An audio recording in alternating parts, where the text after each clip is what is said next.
అలాగే ఇక్కడ ఆంధ్రప్రదేశ్లో 23 మంది ఎమ్మెల్యేలు తీసుకుంటే ఏమైంది, వాళ్ళది అనర్హత వేటేయమంటే అది సాగదీస్తా కూర్చుంటారు స్పీకర్లు చివరిదాకా, ఏమీ చేయకుండా చేస్తారు. లేదు లేదు అనర్హత వేట అనవసరం అని చెప్పేసి తీర్పిస్తారు. మొన్న తెలంగాణ స్పీకర్ ఇచ్చినట్టు. అది అనైతికమే కాదు, అసహ్యకరమైనటువంటి పని కదా. ఇప్పుడు వాళ్ళందరూ బీఆర్ఎస్లో లేరు, కాంగ్రెస్లోనే ఉన్నారు, కానీ వాళ్ళు బీఆర్ఎస్ అనే అన్నారు. దాన్నే నీచమైనటువంటి ఫిరాయింపు సిస్టమ్ అనమాట అది. అలాంటిది జరగడానికి కారణం అయ్యేది ఆఫ్టర్ ఫ్లోర్ టెస్ట్ అలౌడ్ అనమాట. పూర్తి బలం ఉంటే ఇవ్వడం ఓకే, పూర్తి బలం లేనప్పుడు ఇస్తే అట్లాంటిది జరుగుతుంది. యడ్యూరప్పకి అట్లా జరుగుతుందని 24 గంటలు మాత్రమే టైం అంది కోర్టు. 24 గంటలు అవక దిగిపోయాడు ఆయన.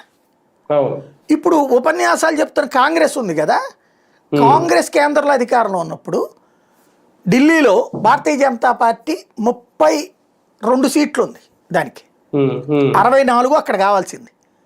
ఇది 64 టోటల్ అసెంబ్లీ, 32 హాఫ్ కరెక్ట్గా, ఇంకొకటి ఎక్స్ట్రా కావాలంతే, 33ది కావాలి.